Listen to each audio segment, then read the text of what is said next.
for English subtitle. Push the subtitle button.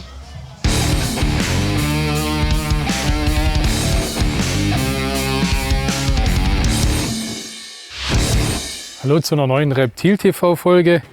Mein Intro-Tierchen passt zu dem super Wetter, das wir hier haben, beziehungsweise passt auch zum Thema Freilandhaltung ein bisschen im Sommer. Ein wunderhübscher Dornschwanz, Uromastix maliensis würde ich jetzt sogar mal sagen.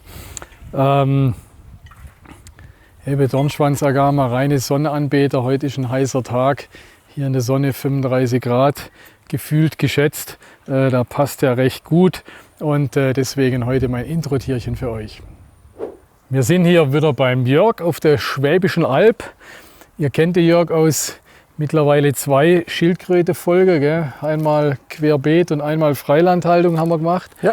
Heute machen wir eine Monographie über die Pantherschildkröte, Geochelone pardalis. Genau. Was sehen wir hier rundherum? Hier rundherum haben wir so meine Gruppe an südafrikanischer Pantherschildkröte. Das heißt, man unterscheidet da ein wenig zwischen Stigmochelis, Pardalis, Babcoki. Das wäre so Tansania, Kenia, Namibia und solche Sachen. Und eben zwischen diesen Stigmochelis, Pardalis, die eigentlich nur in Südafrika vorkommen. Und die auch nur auf einem kleinen Gebiet vorkommen. Also die sind auch vom Verhalten her total anders wie die anderen Pantherschildkröten, die man so kennt. Aha. Die Jungtiere sehen nicht anders aus, sie sind vom Panzer her flacher. Und was ich halt besonders an diesen Tieren mag, sie sind halt unser Klima echt gut gewöhnt. Okay, also durch das, dass sie weiter aus dem Süden Afrika vorkommen. Ja. Und müssen wir in Erinnerung behalten, das ist Südhalbkugel. Je weiter in Süden, desto kälter wird es. Ja. Das heißt, diese südafrikanische Pardalis haben halt ein viel raueres Klima wie die zentralafrikanische, ne, die da wegen eigentlich Sahelzone mehr oder weniger, Sahelzone ist nicht mehr. Ich sage jetzt mal Äquator. Afrikanische Äquatorgebiet vorkommen. Gell? Ja. Das ist deine Gruppe an diese Pardalis. Ja. Da steigen wir gleich ein mit der Größe vielleicht, genau vorneweg, wie groß die werden. Also tatsächlich sind die, also sie sind schon relativ groß. Die größte hat, glaube ich, um die 25 Kilogramm, so 45, 50 Zentimeter. Die größte jemals gefundene Pantherschildkröte ist gerade aus Südafrika, war genannt Domkrag. Domkrag ist ja dieses Afrikaans, also so halb holländisch und heißt übersetzt, ich glaube, Wagenheber. Okay. Die war, nagel mich nicht fest, kann man sicher googlen, irgendwo, ich glaube, 80 cm und 70 Kilo schwer, also ein Riesenteil. Ach was? Und die ist und auch Pardalis, weil man sagt ja immer, die Somali-Tiere, die so riesengroß werden. Ja, das war eine Pardalis, die in Südafrika war. Okay. Ja. Also ist vielleicht gar kein so ein großer Unterschied zwischen Pardalis und den Pardalis babcoki, oder wie? Ja, der Unterschied tatsächlich ist halt auch bei diesen Somalia-Äthiopien-Tiere, zumindest meine ich, da bin ich mir ziemlich sicher, diese Schildkröten, die Jungen, kommen immer mit 2 so Punkten normalerweise pro Schild auf die Welt. Okay. Während die Babcokis eigentlich nur ein Ring oder ein Punkt drauf haben. Und auch, ich sage jetzt mal, die haben dann echt so an der Gliedmaße wie so Sommersprossen. Aha. Das haben die Babcokis auch nicht. Okay. Somalia-Tiere habe ich selber noch gar nicht im Besitz gehabt. Ich weiß, da sind einmal etliche irgendwann einmal importiert worden. Tatsächlich sind aber, ich glaube, von 100 importierten 99 dann relativ schnell wieder verstorben. Also die sind auch ziemlich empfindlich, was Stress anbelangt und so weiter. Ist bei denen eigentlich fast überhaupt nicht der Fall. Okay. Also müssen wir mal noch mal kurz unterscheiden, dass wir wissen, von was wir schwätzen. Also hier haben wir das, was man eigentlich Nominatform Pardalis nennt. Jawohl. Jetzt die Somalia-Tiere, die du gerade ansprichst, sind die, wo man sagt, die so riesengroß wären. Däte kommen aus Somalia, ist theoretisch Babcoki, aber Verbreitungsgebiet Somalia. Und dann haben wir die in der Terroristik am meist verbreitetste, das ist die Pardalis babcocky, das sind so Kenia-Tiere, eben das, was wir vorher gesagt haben, tropisches Afrika. Genau. Das sind eigentlich die am meisten verbreitetsten in der Terroristik. Ja. Und das sind die Jungtiere, so die, also schon unheimlich hübsche Zeichnung mit dem Punkt drin und so weiter. Können wir bestimmt auch ein Foto einblenden. Das sind eigentlich so die 3 Pantherschildkröte, die in der Terroristik eine Rolle spielen. Das Oder? ist so. Und die gängigste ist tatsächlich die Babcocky. Die babcocky. Die normal bleibend Größe Art, sage ich mal. Und die wird ungefähr so wie diese Pardalis oder die bleiben kleiner. Kleiner sogar Ja, noch ja. wie die Pardalis. Ja, ja. Also Pardalis, wir haben jetzt da sehen, das ist jetzt ein Bock von Aha. Pardalis. Die Babcocky-Böcke, die haben vielleicht, wenn du einen großen Bock hast, 7 Kilo. Aha. Und der hat irgendwo um die 15, 18 Ach was, Kilo. Okay. Also Tatsächlich die- sogar ein Stückchen kleiner. ja, ja, da sind Männle deutlich größer nochmal wie bei Babcocky. Okay. Die Damen auch. Tatsächlich, wie gesagt, das sind eigentlich wahrscheinlich relativ kleine südafrikanische Tiere, aber teils halt, also wenn ich jetzt mal einen Schlauch geschwind hole und die dann leicht nass mache, die haben natürlich eine irre Zeichnung, die im Speziellen sieht also richtig cool aus. Aha. Ja, super, Gell? Sieht man gar nicht mit dem Staub drauf. Gell? Ja, Ja. wunderhübsch. Gell? Aha, da die anderen 2 genauso hübsche Kerle. Gell? Beziehungsweise Mädels in dem Fall, oder? Tatsächlich, Zahlen sind Weible, Buchstaben sind männlich. Ah, okay. Ja. Und jetzt von der Größe aber nochmal, da hängen wir jetzt zwar ein wenig fest, aber dann ist der Unterschied zwischen Männle und Weible bei denen gar nicht besonders groß, oder? Weil wenn das jetzt, den großen Mann, den wir vorher gesehen haben, der war ja auch nicht größer wie das Weib, Das ist so. Also da ist jetzt schenkt sich fast nichts. fast nichts. Was ja auch wieder zu dem passt, da man sagt, dieser Domkrack, welches ja ein Männle war mit Aha. 80 Kilo. Ich kann mir nicht vorstellen, dass es da eine Weible gibt, das noch größer mehr ist. ist. Aha, aha. Ja. Wobei es tatsächlich bei der Pantherschildkröte so ist, dass eigentlich normalerweise die Damen größer sind wie die Herren. Okay. Bei der Spannschildkröte ist es umgekehrt. Eben, oder Aldabra ist so umgekehrt Aldabra oder so. genau Okay, dasselbe. aha, aber Ja. eben dann also tendenziell die Mädels sogar ein wenig größer. Ja. Ähm, dann kommen wir zu der Haltung von den Tieren. Eben, jetzt hier sind wir im Freiland. Da haben wir ja die Folge drüber gemacht. Im Sommer über hältst du die hier draußen. Wir haben hier entweder die Frühbeete da oben, oder? Hast da, wenn du Nachzucht hast, Genau. machst die Kleine machst du in die Frühbeete. In den Frühbeeten sind unter anderem jetzt auch noch andere Südafrikaner, sprich diese Homopus areolatus habe ich da drin. Die sind oben drin. Aha. Das Geschickte ist, drunter ist immer auch noch gleich immer ein wenig so Schatten. Da knallt sich dann die Pardalis immer mal gern drunter, Mhm. je nach Tageszeit. Und dann habe ich halt auch wieder diese normale Frühbeethäusle. Da können die dann rein, wenn sie wollen. Tatsächlich ist auch unterschiedlich. Je nach Weib habe ich welche, die liegen wirklich hier draußen. Wenn wir jetzt hier rüber schauen zum Beispiel, da hat erst eine gelegt. Aha. Und dann habe ich ganz spezielle, die da hinten, die liegt wirklich nur in diesem Häusle drin. Okay. Ich bin jetzt auch schon dran, dass ich hier mit so Buttereinschlaghülse will ich noch mal ein wenig größeres Haus machen. Was der Vorteil hat, ich könnte die noch mal ein wenig länger draußen lassen. Mhm. Mit dem Hintergrund, dass sie mir einfach, weil die sind normalerweise Ende November sind die fertig mit Legen. Ich habe unten meine Legehügel, habe da auch diese normale Humus, den wir da haben, steinfrei drin, aber irgendwie wollen sie da nicht so richtig legen. Okay. Ja. Also ihr draußen lieber. Und hier draußen ist null Ist Probleme. besser. Okay. Ja. Okay. Ich mache es zwar so immer feucht, aber irgendwie, klar, hier haben sie ein riesiges Areal, da können sie sich echt aussuchen, Aha. genau da will ich legen. Und unten hast du es halt auf 2 Quadratmeter und das ist halt, also 2 Quadratmeter Legehügel. Ja. Der Raum selber ist natürlich größer, aber du hast ja Okay. keinen so riesen Okay. Legehügel. Okay. Ja.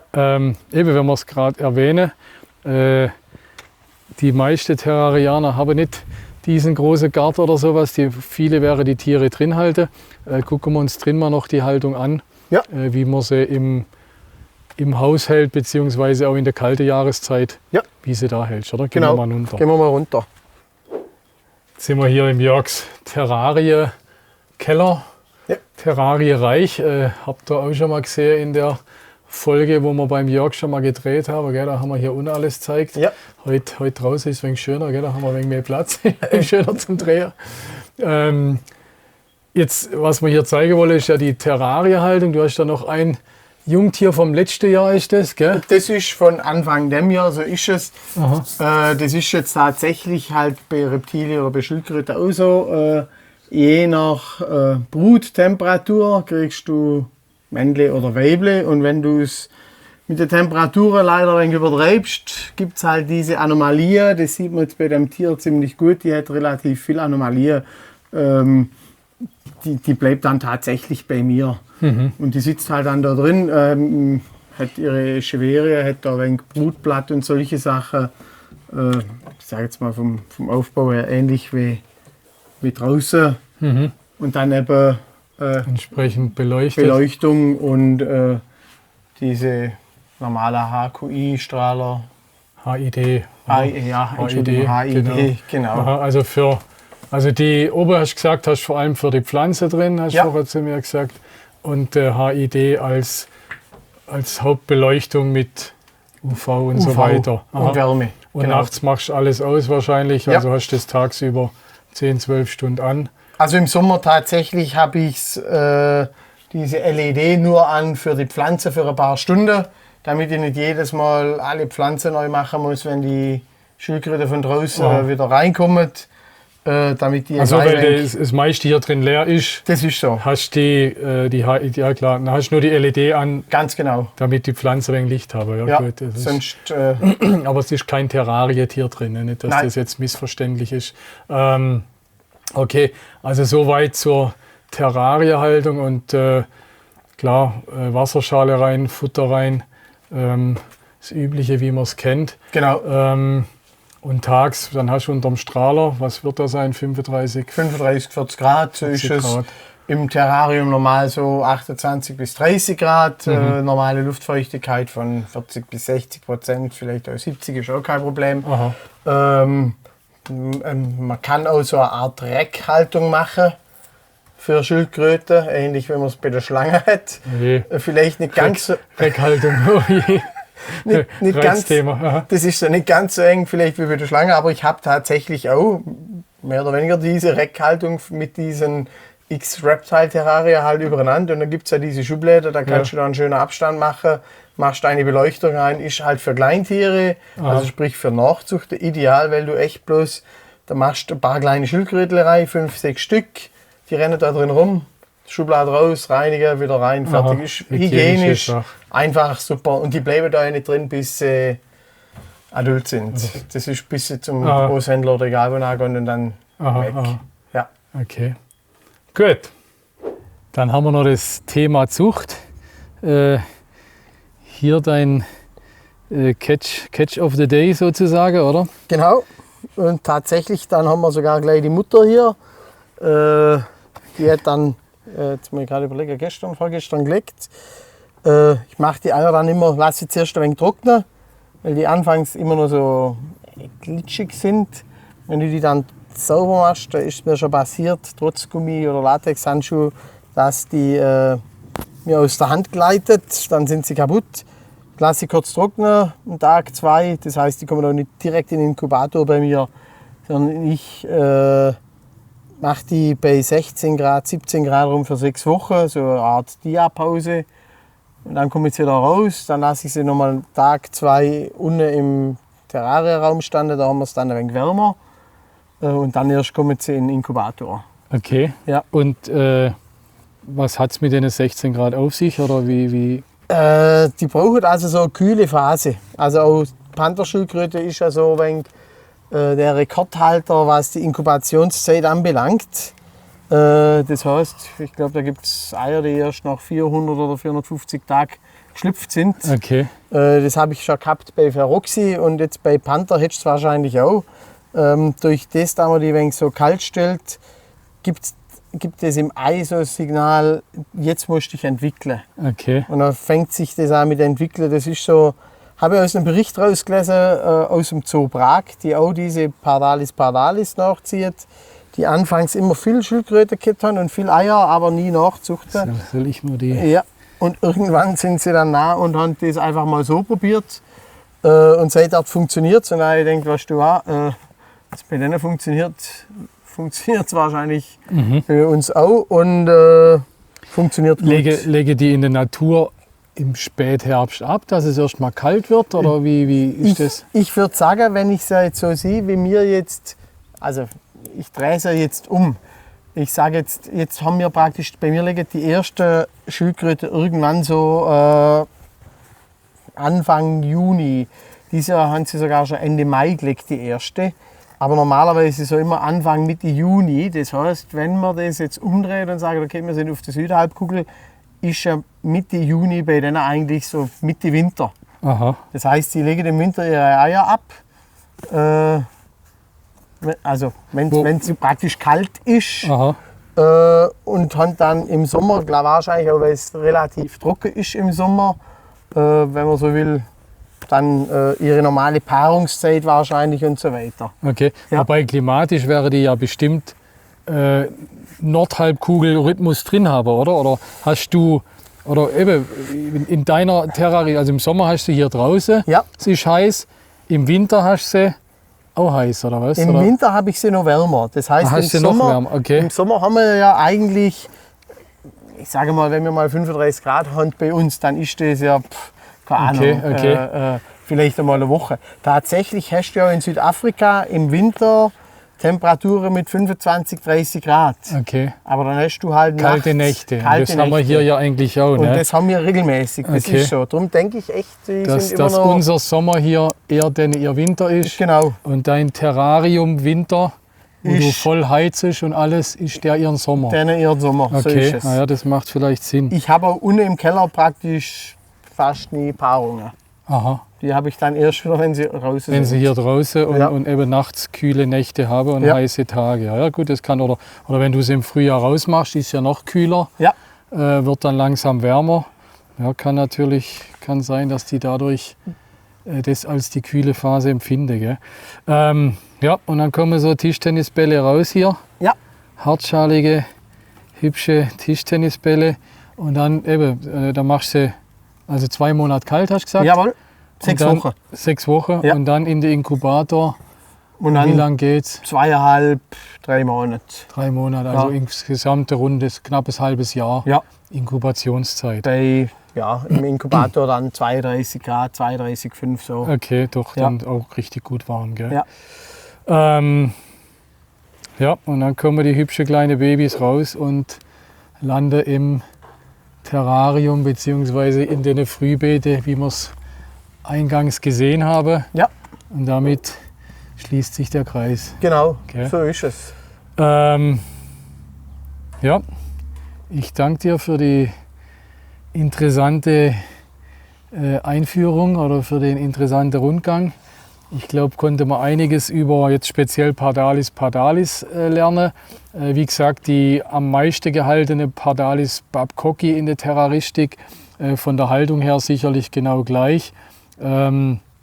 Ich könnte mir vorstellen, dass man bei der Inkubation die Kühlphase wahrscheinlich bei Babcocki weglässt Ja. und sie direkt in den Brutapparat macht. Ja. Aber ansonsten Zucht, Stimulation wird ebenfalls durch die kühlere Nächte, durch eine kühlere Phase ausgelöst werden.